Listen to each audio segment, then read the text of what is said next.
सनातनचे संस्थापक जे.बी. आठवले हे बुवा बनतील असं वाटलं होतं, मात्र दहशतवादी कारवाया करतील असं वाटलं नव्हतं, असं श्याम मानव पत्रकार परिषदेत म्हणाले. संमोहन हा गंभीर विषय आहे.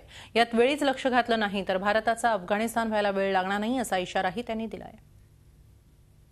हा मुद्दा इतका गंभीर आहे की आपण जर आता जागृतपणे तो स्वीकारला नाही, समजून घेतला नाही, आपण म्हणजे आपण सगळे महाराष्ट्रातले लोक, तर उद्या महाराष्ट्राचा अफगाणिस्तान होऊ शकतो.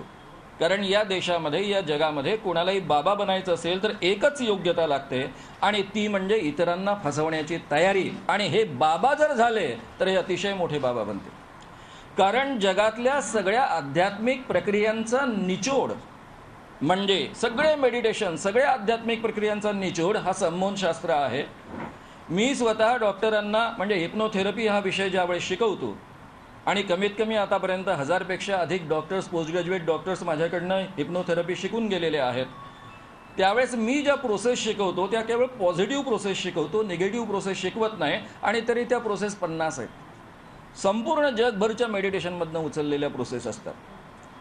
या माणसाजवळ इतकं तज्ज्ञ ज्ञान आहे या विषयाचं की हा जर उद्या बाबा झाला तर आचार्य रजनीशांपेक्षाही अधिक ताकदीनं बनेल. कारण रजनीशांचं ते सामर्थ्य होतं, म्हणून मी मुद्दाम तो उल्लेख लिहिला त्या लेखामध्ये. मानवी रोबोंचा कारखानदार डॉक्टर जे.बी. आठवलेंविषयी आतापर्यंत मी जे काही बोललो त्यातले अनेक प्रसंग यामध्ये नमूद आहेत. आणि या लेखाच्या शेवटच्या पानावर, कदाचित ते पान इकडे तिकडे असेल, त्या शेवटच्या पानावर उद्या जाऊन हे टेररिस्ट ॲक्टिव्हिटी करतील, ह्युमन बॉम्ब बनवतील असं मी लिहिलं. चित्रलेखाने 1.5 वर्षानंतर ते रिप्रिंट केलं. कारण तेव्हा 2 बॉम्बस्फोट झालेले होते, वाशीचा आणि ठाण्याचा. मी 1.5 वर्ष आधी लिहिलं होतं की या पद्धतीनं मानवी रोबो तयार करतायत की हे ह्युमन बॉम्ब बनवू शकतात, टेररिस्ट ॲक्टिव्हिटी घेऊ शकतात. आणि या पद्धतीच्या टेररिस्ट ॲक्टिव्हिटी जर यांनी सुरू केल्या तर कदाचित जर सरकारने वेळीच दखल घेतली नाही तर महाराष्ट्राचं काय होईल. चित्रलेखाने तो इंट्रोच छापून लिहिलं की सरकारने आधीच दखल केली असती तर असं घडलं नसतं.